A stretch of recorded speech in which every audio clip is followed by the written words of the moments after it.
سورۃ النساء کی آیت نمبر 130 130، یہ بھی ایک کرٹیکل آیت ہے، اور یہ اسلام کی خوبصورتی ہے کہ اسلام نے جہاں پر میاں بیوی کے بانڈ کو اتنی اہمیت دی ہے کہ آخری درجے تک اوائڈ کیا ہے کہ میاں بیوی کے درمیان طلاق نہ ہو، لیکن ایک راستہ کھول دیے کہ بعض اوقات ناگزیر ہو جاتا ہے طلاق والا معاملہ، تو اس کے بارے میں اللہ تعالیٰ نے فرمایا وَإِن يَتَفَرَّقَا، اگر میاں بیوی دونوں جدا ہو جائیں کنسنسس کے ساتھ، وہ یہ طے کر لے کہ اب ہم ایک دوسرے کے ساتھ گزارا نہیں کر سکتے، یغنی اللہ کلا من سعتہ، تو اللہ تعالیٰ سب کو جو ہے وہ وسیع بخشش سے ان کے لیے کوئی راستہ نکال دے گا، وَكَانَ اللَّهُ وَاسِعًا حَكِيمًا، اور اللہ تعالیٰ وسعت والا ہے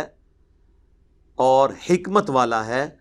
یعنی اگر میاں بیوی کسی معاملے میں الگ ہو جاتے ہیں تو اللہ تعالیٰ دونوں کے لیے کوئی راہ نکال دے گا، یعنی اس بیوی کو کوئی نیا اچھا شوہر دے دے گا اور اس شوہر کو کوئی نئی اچھی بیوی مل جائے گی۔ یعنی اگر یہ نظر آ رہا ہے کہ رشتہ نبھنے والا نہیں ہے تو زبردستی وہ رشتہ آپ نے نبھانا نہیں ہے، اور ہمارے معاشرے میں یہی ہوتا ہے، اکثر آپ سنتے ہیں جناب 20 سال بعد طلاق ہو گئی، 30 سال بعد طلاق ہو گئی، کیوں؟ وہ رشتہ داروں کے پریشر کی وجہ سے رشتہ چل رہا ہوتا ہے، یا اولاد کی وجہ سے کمپرومائز کرنے کی وجہ سے چل رہا ہوتا ہے، تو شروع ہی میں علیحدگی اختیار کر لینی چاہیے اگر آپ کو یہ نظر آ رہا ہے کہ یہ معاملات آگے نہیں چل رہے۔ لیکن وہ بات اپنی جگہ موجود ہے، سنن ابی داؤد میں حدیث ہے کہ اللہ تعالیٰ کو حلال چیزوں میں سب سے ناپسندیدہ طلاق ہے حلال۔ حلال اس لیے کہ بعض اوقات واقعی ضرورت پڑ سکتی ہے۔ اب کسی کی عورت جو ہے وہ کھلی بے حیائی پہ اتری ہوئی ہے اور بار بار سمجھانے کے باوجود باز نہیں آ رہی، تو ظاہر ہے پھر آخری حل تو یہی ہے نا، یہ نہ ہو کہ وہ اس کی اولاد کو بھی برباد کر دے، تو آخری ڈیسیژن تو ہے۔ لیکن اس میں قرآن میں کہا گیا کہ اگر کوئی عورت بے حیائی پہ اترے، سورۃ النساء میں ہی گزرا ہے، تو سب سے پہلے اسے اپنے بستر سے الگ کرو، پھر بھی نہ وہ مانے پھر اسے مارو، لیکن مارنے میں وحشیوں کی طرح نہیں مارنا، جیسے ایک بچوں کو تنبیہ کے لیے مارا جاتا ہے، وہ بھی بخاری مسلم میں حدیث ہے، نبی علیہ السلام نے چہرے پہ مارنے سے منع فرمایا۔ تو آخری درجے تک طلاق کو اوائڈ کیا گیا، لیکن بعض اوقات جینون ضرورت پڑ جاتی ہے، زبردستی کے رشتے نبھانا یہ تو بڑی سخت زیادتی والی بات ہے، اس لیے اس کو حلال قرار دے دیا گیا۔ اور قرآن کی یہ آیت اس کو سپورٹیو ہے کہ اگر میاں بیوی مرضی سے علیحدہ ہونا چاہتے ہیں تو علیحدہ ہو سکتے ہیں، یہ کوئی گالی نہیں ہے۔ وہ جو حدیث میں ہے کہ آخری درجے تک اوائڈ کرنا ہے اور حلال چیزوں میں ناپسندیدہ اس صورت میں ہے جب آپ کسی کے ساتھ ناحق کر رہے ہیں، اور دوسرا اللہ کو یہ پسند نہیں ہے کہ خاندانی نظام ٹوٹے۔ لیکن اگر خاندانی نظام اس علیحدگی سے بچتا ہو، پھر علیحدگی میں عافیت ہے۔ اگر جسم پہ ایسا پھوڑا نکل آئے کہ جو پورے جسم کو تعفن کا شکار کر کے انسان کی موت کا سبب بن سکتا ہے، اور وہ ٹانگ کٹوانی پڑ جائے، تو ٹانگ کٹوانے میں کوئی حرج نہیں، جان تو بچ جائے گی نا، باقی وہ ٹھیک ہے۔ صحیح مسلم میں حدیث ہے کہ شیطان کا تخت پانیوں پہ لگا ہوا ہے، شام کے وقت سارے چیلے اس کے اکٹھے ہو کر پورے دن کی کارگزاری اسے سناتے ہیں۔ کوئی کہتا ہے میں نے آج فلاں شخص سے چوری کروائی، کوئی کہتا ہے میں نے فلاں شخص سے بدکاری کروائی، تو وہ شیطان امپریس نہیں ہوتا، پھر ایک چیلا آ کے کہتا ہے کہ آج میں نے میاں بیوی کے درمیان علیحدگی کروا دی، تو شیطان اسے گلے لگا کے ملتا ہے کہ اصل کام تو نے کیا ہے، کیونکہ باقی سارے گناہوں کی ماں یہ ہے کہ خاندانی نظام ٹوٹ جائے۔ خاندانی نظام میاں بیوی کے درمیان جو بانڈ ہے وہ اولاد اور سیکس ہے، دونوں میں سے ایک چیز بھی خراب ہو جائے میاں بیوی کا رشتہ نہیں چل سکتا۔ اور اولاد کی پرورش تو ہے ہی ماں باپ کی وجہ سے ہے۔ آپ دیکھ لیں کہ جن کے ماں باپ کی طلاق بچپن میں ہو جاتی ہے، ایسے بچوں کے مینٹل ماڈلز بدل جاتے ہیں پوری زندگی کے لیے، پھر سوتیلی مائیں یا سوتیلے باپ ان کے ساتھ کیا سلوک کرتے ہیں۔ ایسی عورتوں کی اگر بچیاں ہو، کہیں اور شادی ہو، ان کو اپنے نئے خاوند سے اپنے بچیوں کے بارے میں خطرہ لگا رہتا ہے۔ اسی طریقے سے سوتیلی مائیں بھی بڑا برا سلوک کرتی ہیں، تو یہ ایک بڑا خطرناک معاملہ ہے۔ اس لیے یعنی شیطان کو بھی پتا ہے کہ میں نے خاندانی نظام برباد کیا تو میں دنیا کی ہر برائی اس کے ذریعے انجیکٹ کر سکتا ہوں معاشرے میں، اس لیے پھر اس چیز کو ناپسندیدہ قرار دیا گیا، حتیٰ کہ جامعہ ترمذی میں حدیث ہے کہ جو عورت بغیر کسی وجہ کے اپنے خاوند سے طلاق لے گی قیامت والے دن وہ جنت کی خوشبو بھی نہیں پائے گی۔ البتہ وہ طلاق لے سکتی ہے، خلا لے سکتی ہے، یہ اس کا حق ہے، دنیا میں اسٹیبلش ہو جائے گا، لیکن اگر اس نے بغیر وجہ کے لیا تو جان بوجھ کے ظاہر ہے کہ اس نے ایک لٹکتا ہوا چھوڑ دیا نا پورا خاندان۔ اور یہ اللہ کا شکر ہے ہمارے معاشرے میں کافی حد تک کنٹرول ہے، ابھی یہ کچھ میڈیا کی وجہ سے طلاقیں بڑھنا شروع ہوئی ہیں، ادروائز سب کانٹیننٹ کا معاشرہ اللہ کے فضل سے یعنی عورتیں آخری درجے تک کمپرومائز کر کے خاوندوں کے ساتھ چلتی ہیں، آخری درجے تک اخلاص کے ساتھ۔ یہ جو آپ کو کوئی 2-4 واقعات وہ بتا رہے ہوتے ہیں نا ٹی وی پہ یا سوشل میڈیا پہ، 22 کروڑ کی آبادی میں اگر 2-4 واقعات رپورٹ ہو جائے تو کوئی اتنی بڑی بات نہیں ہے کہ جی معاشرے میں یہی ہو رہا ہے، ٹھیک ہے، اس طرح نہیں ہو رہا ہوتا، چند ایک واقعات ہوتے ہیں، اوورآل معاملات درست ہوتے ہیں۔ بس اس کا سائملٹینیس کنٹراسٹ ہے کہ اگر کسی مرد نے بھی کسی عورت کو ناحق طلاق دی تو اس کے اوپر بھی یہ وعید فٹ ہوگی۔ صحیح مسلم میں حدیث ہے کہ کوئی شخص اپنی بیوی سے بغض نہ رکھے، اگر تمہیں اس کی کچھ عادتیں ناپسندیدہ ہیں تو اس کی کچھ عادتیں اچھی بھی ہوں گی۔ میں سمجھتا ہوں کہ دنیا کی ہر عورت میں جو بیوی ہے ایک عادت ایسی ہے جو مردوں میں بڑی کم ہوتی ہے، اور وہ یہ ہے کہ عورت کا غصہ بڑی جلدی ٹھنڈا ہو جاتا ہے۔ سیفٹی والو ہے اللہ نے اس کے اندر رکھا ہے، اس ٹائم تو لگ رہا ہوتا ہے کہ اگر اس کو طلاق کا اختیار ہو تو مجھے آج ہی فارغ کر دے، لیکن کچھ عرصے کے بعد وہ بالکل ٹھیک ہو جاتی ہے۔ یہ اس کی نیچر ہے، یہ اتنی بڑی خوبی ہے جو مرد کے اندر بہت کم پائی جاتی ہے۔ مرد اپنے صبر کی وجہ سے معاملات کو لے کے چلتا ہے، لیکن عورت جو ہے وہ اتنی جذباتی نیچر کی ہے کہ وہ تو اس وقت فوراً کر گزرے، اس لیے اللہ تعالیٰ نے طلاق کا حق مرد کو دیا ہوا ہے، ادروائز تو روزانہ طلاق ہو جائے۔ لیکن دوسری طرف آپ دیکھیں مرد اپنے دل کے اندر پرانی باتیں بھی غصہ رکھتا ہے، لیکن عورت وہ چیزوں کو وقت کے ساتھ بھلا دیتی۔ اب کوئی پھپے کٹنی عورت ہے نا، اس کا تو علاج نہیں ہے۔ آپ کہنا جی فلانی جڑی ہے وہ تو توبہ توبہ، وہ تو واقعی وہ تو پھر 1000 مرتبے بھی بھاری ہوتی ہیں ایسی عورتیں، لیکن زیادہ تر ایسا نہیں ہوتا۔ زیادہ تر عورتیں اپنے خاوندوں کے ساتھ مخلص ہوتی ہیں اور کمپرومائز کرتی ہیں۔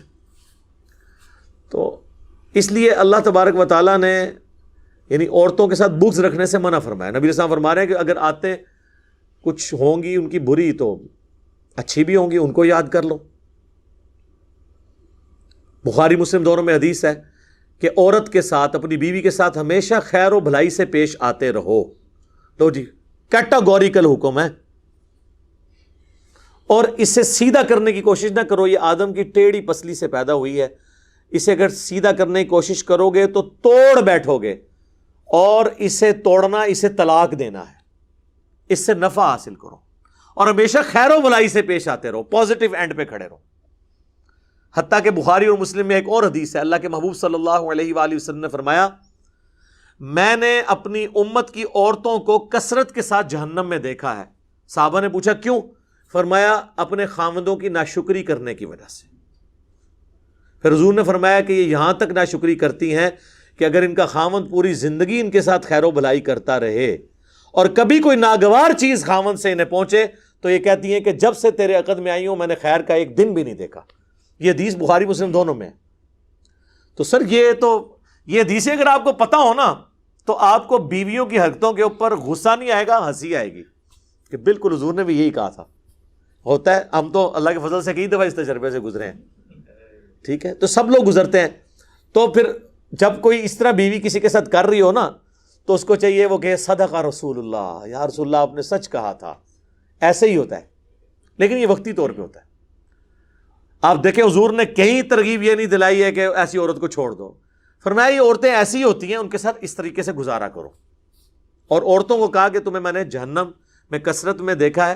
ایک اور حدیث ہے بخاری اور مسلم کی، اس میں الفاظ ہیں کہ تم اپنی زبان سے اپنے شوہروں کو تکلیف دیتی ہو، اے عورتوں زیادہ سے زیادہ صدقہ کرو تاکہ تم جہنم سے بچ سکو، میں نے کثرت کے ساتھ تمہیں جہنم میں دیکھا ہے اپنے خاوندوں کے ساتھ ناشکری کرنے کی وجہ سے۔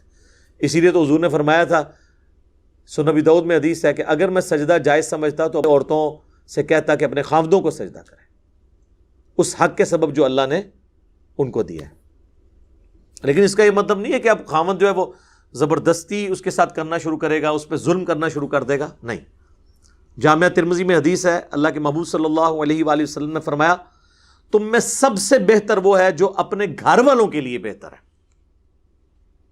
ہم نے تو یہ دیکھا ہے کہ جتنے دنیا میں لوگ با اخلاق ہیں نا, مشہور ہیں کہ جی کیا اخلاق ہے, گھر میں اتنے بڑے وہ کتا نیچر کے لوگ بنے ہوتے ہیں, یعنی کتے سے بھی زیادہ ان کی زبان سخت ہوتی ہے. میرے لیے باہر جتنی سن کے آتے ہیں نا, وہاں لوگوں کے سامنے رکھ رکھا انہوں نے رکھا ہوتا ہے, لوگ ہماری تعریف کرتے رہے, اور سارا باہر والوں کا غصہ آ کے بیوی بچوں پہ نکالتے ہیں. یہ کوئی کمال نہیں ہے. کمال یہ ہے کہ آپ اپنے گھر والوں کے لیے ٹالرنس شو کریں. یہ مشکل کام ہے, اور انسان اپنے گھر میں ہی پتہ چلتا ہے جب اپنے بیوی بچوں کے ساتھ کیا سلوک ہے, تو اس کا کریکٹر وہاں پہ پتہ چلتا ہے کہ وہ کتنا خوش اخلاق ہے, کتنا دین پہ چلنے والا ہے. باہر تو سارا بناوٹی ہوتا ہے نا, لبادے اڑے ہوئے ہوتے ہیں, وہ تو آپ جو مرضی کروا لیں. اسی طریقے سے ایک حدیث ہے بخاری اور مسلم میں, پریکٹیکل. سیدہ عائشہ کہتی ہیں کہ ایک دن مسجد نبوی کے اندر حبشی جو ہیں وہ نیزوں کے ساتھ پریکٹس کر رہے تھے, کھیل رہے تھے مسجد کے اندر. تو میں نے حضور سے خواہش کا اظہار کیا, یا رسول اللہ میں نے یہ کھیل دیکھنا ہے. تو حضور علیہ السلام میرے سامنے کھڑے ہوئے, تو میں ان کے پیچھے پردے میں کھڑی ہو گئی, یعنی حضور کو اوٹ بناتے ہوئے, اور میں حبشیوں کے اس کھیل کو دیکھنا شروع ہو گئی. اور پھر سیدہ عائشہ کہتی ہیں کہ تم سوچ سکتے ہو کہ ایک کم عمر کی لڑکی کتنی دیر تک شوق سے وہ کھیل دیکھ رہی ہوگی, اور میں جتنی دیر کھڑی رہی تو حضور صلی اللہ علیہ وآلہ وسلم اتنی دیر کھڑے رہے, یہاں تک کہ میں خود تھک گئی. تو پھر آپ علیہ السلام الگ ہوئے, ورنہ آپ علیہ السلام یہ ڈیوٹی دیتے رہے. آپ اندازہ کریں ایک بیوی کے ساتھ یہ اس نے سلوک. پھر سنن نبی داؤد میں حدیث ہے, نبی علیہ السلام نے سیدہ عائشہ سے ایک دفعہ کہا کہ دوڑ لگاتے ہیں, تو حضرت عائشہ آگے نکل گئیں, حضور پیچھے رہ گئے. پھر سیدہ عائشہ کہتی ہیں کافی عرصے کے بعد حضور نے کہا کہ آج پھر دوڑ نہ لگائیں, اور پھر وہ کہتی ہیں میں اس وقت تھوڑی فربا ہو چکی تھی, بلکی ہو چکی تھی, میرا وزن بڑھ چکا تھا, تو حضور مجھ سے آگے نکل گئے اور میں پیچھے رہ گئی. تو حضور نے فرمایا یہ اس وقت کا بدلہ اتر گیا. اس وقت بھی حضور کی شفقت ہی تھی, حضور سے آگے کون نکل سکتا تھا صلی اللہ علیہ وآلہ وسلم. اس سے آپ اندازہ لگائیں کہ نبی علیہ السلام یعنی 50-60 سال کی عمر میں بھی کتنے ایکٹیو اور کتنا اپنے وزن کو کنٹرول کیا ہوا تھا. لیکن مولویوں کو آپ دیکھیں ان کی توندیں, ان سے پوچھیں یہ تم لوگوں نے داڑھی میں اور پگڑی میں تو حضور کی سنت میں عمل کیا ہوا ہے, یہ پیٹ کس کی سنت ہے؟ بنو امیہ کی. بس اتنا ہی میں کہوں گا, باقی ان کو پتہ چل جائے گا کیا کہہ رہے ہیں. بخاری مسلم دونوں میں حدیث ہے سب سے بہتر زمانہ میرا, پھر میرے صحابہ کا, پھر ان کا جو ان کو دیکھے, پھر ان کا جو ان کو دیکھے, صحابہ تابعین تبع تابعین. اس کے بعد جھوٹے لوگ پیدا ہوں گے, امانت میں خیانت کریں گے اور موٹاپے کو پسند کریں گے. بیٹھ کے وظیفے لگے ہوں گے, بیٹھ کے کھائیں گے اور اتنے ان کے پیٹ نکلے ہوں گے. موٹاپے کو پسند کریں گے, مراد نہیں ہے کہ ان کو موٹے لوگ اچھے لگیں, مراد یہ ہے کہ خود موٹے ہوں گے. تو خود موٹا تو ہوتا ہے کھانے سے. یہ جو لوگ کہتے ہیں نا میں اینا جا کھانا پر کیا کرنا, وزن نہیں کٹتا, جھوٹ مار دینے. کھاتے ہیں وہ زیادہ, کھانا چھوڑیں تو وزن آپ کا واپس آ جائے گا. تو موٹاپے کو پسند کریں گے. اور یہ آپ علماء دیکھ لیں, ان کا پورا کا پورا دین سفید کپڑوں میں, ٹخنوں سے شلوار اوپر کرنے میں, پگڑی باندھنے میں, داڑھیوں کی لمبائی میں, زلفیں رکھنے میں, تسبیح پکڑنے میں. ان کو کبھی پوچھیں کہ آپ کہتے ہیں نا سنت کے مطابق گیٹ اپ اڈاپٹ کرنا ہے, تو سنت کے مطابق پیٹ نہیں رکھنا. نبی علیہ السلام کا تو پیٹ نکلا ہوا نہیں تھا, اور آپ تو اس چیز کو ناپسند فرماتے تھے. آپ علماء کو دیکھیں, بعض تو ایسے ہیں جو بڑے سائز کے صوفے پہ بڑی مشکل سے پورے آتے ہیں. یہ جس کرسی پہ میں بیٹھا ہوں نا, تو آپ یہ دیکھ لیں کہ جتنا میں بیٹھا ہوں اتنی جگہ دائیں بائیں خالی ہے ملا کے, وہ تو اس کرسی پہ پورے بھی نہیں آ سکتے.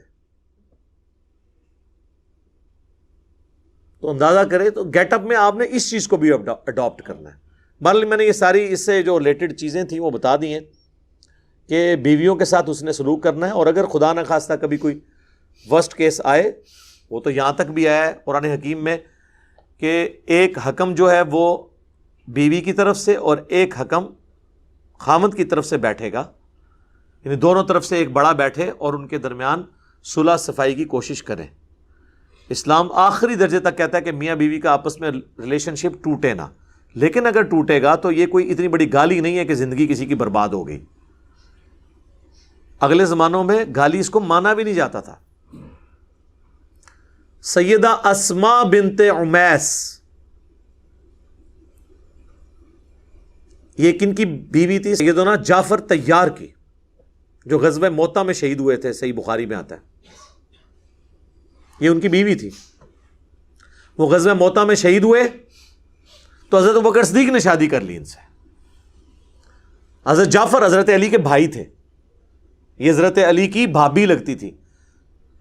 تو جعفر شہید ہوئے تو حضرت ابوبکر نے شادی کر لی. بخاری مسلم میں آتا ہے کہ جس سال حضور نے حج کیا اس سال ان سے محمد بن ابی بکر پیدا ہوئے. محمد بن ابی بکر حضرت ابوبکر صدیق کے بیٹے، اور ان کی والدہ کون؟ اسماء بنت عمیس، وہ پیدا ہوئے. پھر جب حضرت ابوبکر صدیق فوت ہو گئے تو حضرت علی نے ان سے شادی کر لی، اسماء بنت عمیس سے. اور پھر محمد بن ابی بکر کی پرورش حضرت علی نے کی. اسی لیے جنگ جمل میں حضرت علی کی طرف تھے حضرت محمد بن ابی بکر، بیٹے حضرت بکر کے تھے، لیکن پرورش چونکہ ان کی والدہ نے ان کے ساتھ نکاح کر لیا تھا. تو آپ دیکھیں اس زمانے میں اس چیز کو کوئی عیب نہیں سمجھا جاتا تھا. حضور علیہ السلام کی بھی ایک بیوی ہے جو کنواری ہے، سیدہ عائشہ. باقی ساری آپ کی بیویاں، 10 بیویاں ان کے علاوہ، ٹوٹل 11 اور ایک وقت میں 9، وہ سب کی سب یا طلاق یافتہ ہیں یا بیوہ ہیں. کنواری کوئی بھی نہیں. پہلی شادی انسان کی سب سے چارمنگ شادی ہوتی ہے نا، وہ بھی ایک بیوہ عورت ہے. اور ان کی زندگی میں حضور نے دوسری شادی بھی نہیں کی. 24 سال تک کوئی دوسری شادی نہیں کی.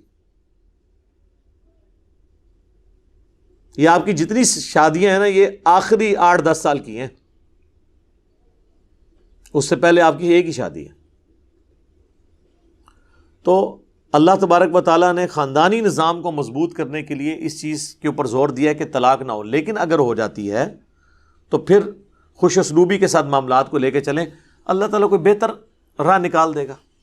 اسی کو سپورٹیو حدیث ہے صحیح مسلم میں، ام سلمہ سلام اللہ علیہا کہتی ہیں کہ جب ابو سلمہ میرے خامند فوت ہوئے تو میں بڑی دکھی تھی، لیکن حضور نے ایک دعا سکھائی تھی، وہ میں نے پڑھ لی، انا للہ و انا الیہ راجعون. یہ تو سورۃ البقرہ میں بھی حصہ آتا ہے.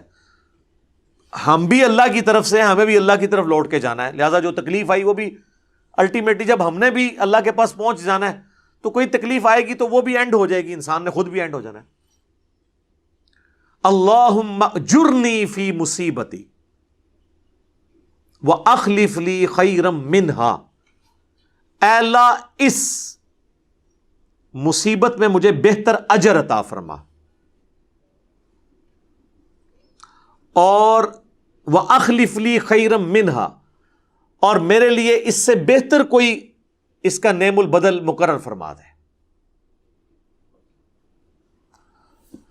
تو کہتی ہے میں نے حضور سے سنا تھا جو یہ دعا پڑھ لے گا نا، تو جب اسے کوئی تکلیف آئے گی نا تو اس تکلیف میں سے اللہ تعالیٰ اس کے لیے کوئی بہتر خیر نکال دے گا. میں دل میں پھر سوچتی تھی کہ ابو سلمہ سے بہتر خامند مجھے کیسے مل سکتا ہے. دعا تو میں نے پڑھ لی ہے. پھر کہتی ہیں جب عدت میری پوری ہوئی تو حضور صلی اللہ علیہ وآلہ وسلم نے پیغام نکاح بھیج دیا. تو میں نے کہا واقعی اللہ تعالیٰ نے مجھے بہتر نعم البدل عطا فرما دیا. ام سلمہ پھر ام المومنین بنی، اور حضور کی بیویوں میں سب سے آخر میں یہ فوت ہوئی ہیں. واقعہ کربلا کے بھی 2 سال کے بعد یہ فوت ہوئی ہیں، 63 ہجری کے اندر. یعنی نبی علیہ السلام کے بعد یہ آلموسٹ 52 سال تک زندہ رہی ہیں ام سلمہ سلام اللہ علیہا. تو یہ دعا بھی ضرور یاد کریں جب بھی کوئی تکلیف کوئی چھوٹی بڑی آئے، انا للہ و انا الیہ راجعون، اللہم اجرنی فی مصیبتی واخلف لی خیرا منہا. تو انشاءاللہ تعالیٰ اللہ تعالیٰ اس کا بہتر کوئی اجر کوئی نعم البدل عطا فرما دے گا انشاءاللہ تعالیٰ. اور میں نے تو اپنی زندگی میں پریکٹیکلی اس دعا کو کئی دفعہ چیک کیا ہے کہ اللہ تعالیٰ بہتری عطا فرما دیتا ہے. تو انسان اللہ کے ساتھ جڑا رہے تو انشاءاللہ خیر ہی خیر ہے انشاءاللہ تعالیٰ.